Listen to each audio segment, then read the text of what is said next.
तो तथागत भगवान बुद्ध समझा के बोले कि सुनो सीता, अगर तुम मानते हो कि गंगा में डुबकी लगाने से मनुष्य तर जाता है और वो बैकुंठ को पहुंच जाता है, तो मैं तुम्हें समझाता हूँ, सुनो मेरी बात।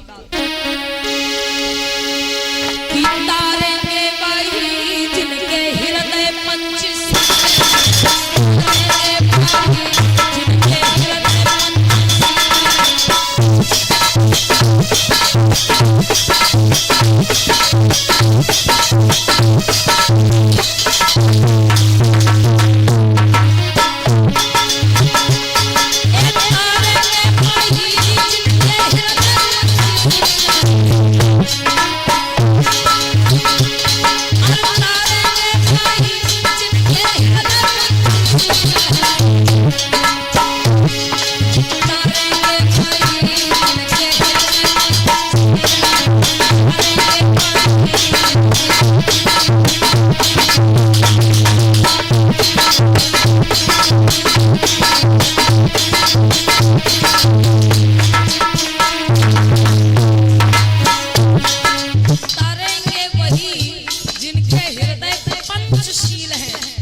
मछली दिन रात गंगा में ही रहती है, वो क्यों नहीं तर गई भैया?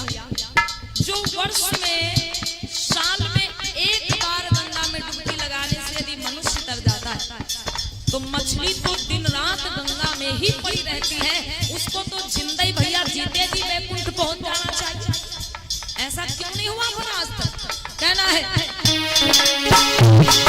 कछुआ नहीं मरी के दिल को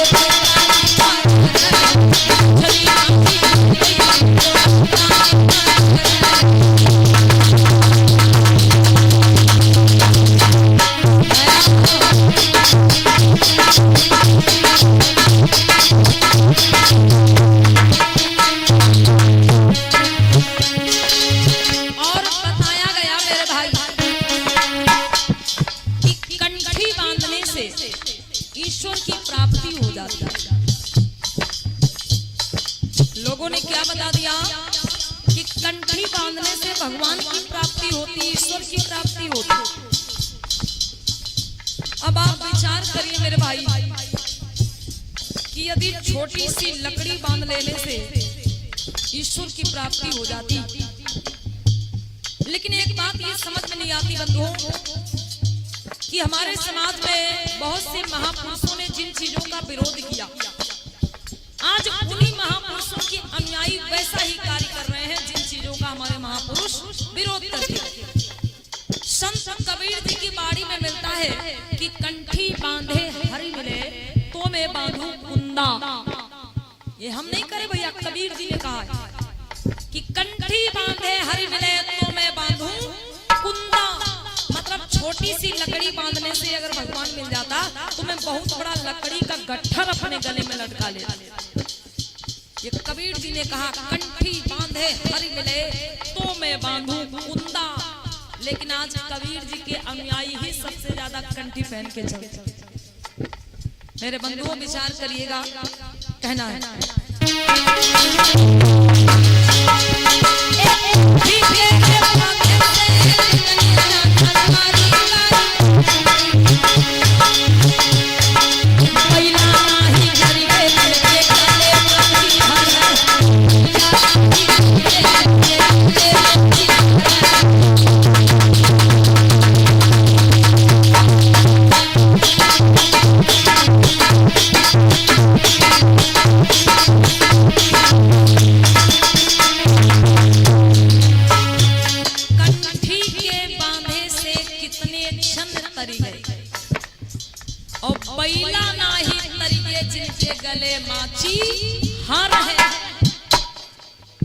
कि माताओं बहनों, पहले के समय में जब खेतों में बैलों से जुताई होती थी तो बैलों के गले में क्या पहना दिया जाता था?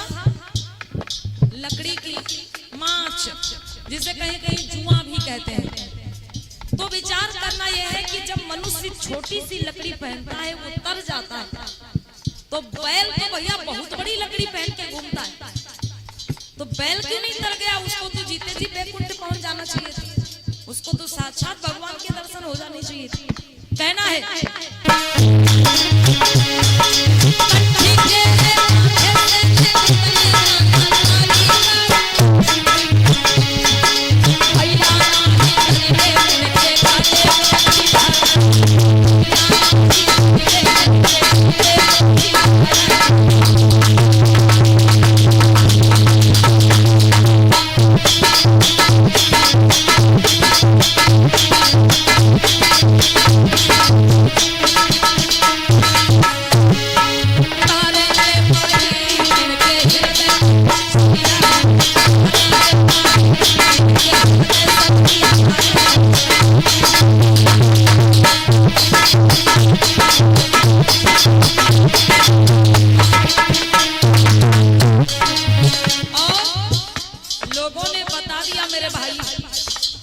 कि कथा भागवत में जो शंख बजता है, शंख की आवाज जहां तक जाती है वहां तक पाप भाग जाते हैं। ये हम नहीं करे, बड़े बड़े विद्वान लोग कहते हैं। अच्छा माताएं मैंने हाथ उठाइए, कितने लोगों ने शंख की आवाज सुनी है? हाथ उठाओ। इधर से भी शंख की आवाज कितने लोगों ने सुनी? हाथ उठाइए। सब लोगों ने सुनी, बड़ी अच्छी बात। हाथ नीचे कर लीजिए। शंख की आवाज, शंख की ध्वनि जहां तक जाती है तो लोग बताते भैया वहां तक पाप भाग जाता है। अब विचार ये करना है कि जो शंख की आवाज सुनता है उसके पाप दूर हो जाते हैं, वो पाप से मुक्त हो जाता है। तो मेरी बात एक समझ में नहीं आई क्या? शंख के बजाए से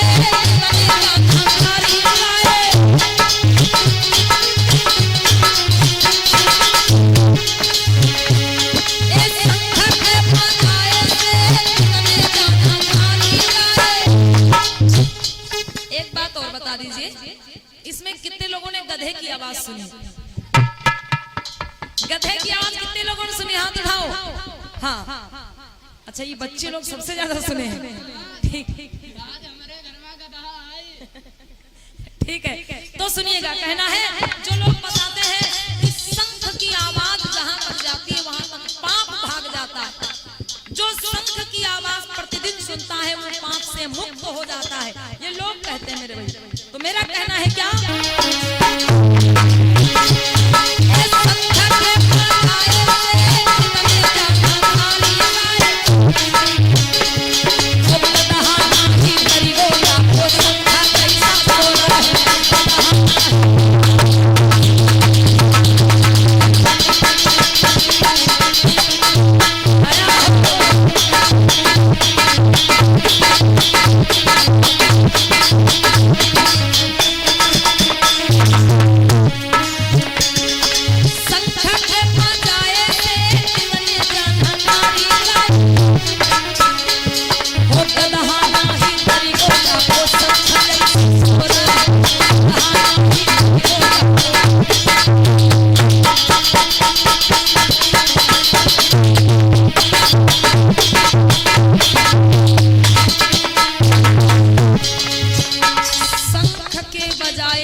और गदहा नाही तरीको जाको शंख जैसा स्वर है।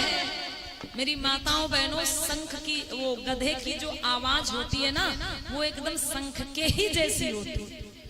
अब जो लोग कहते हैं कि भाई शंख की आवाज जहां तक जाती पाप भाग जाते हैं, जो शंख की आवाज सुनता वो पाप से मुक्त हो जाता है, बैकुंठ की प्राप्ति होती है।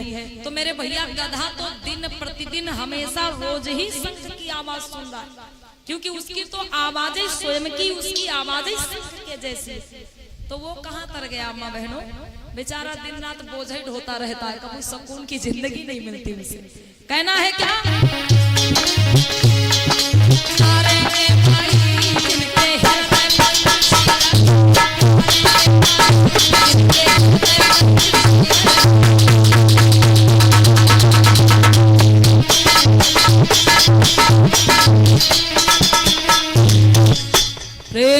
बोलिए तथागत बुद्ध की दया हो। बोलिए संत कबीर दया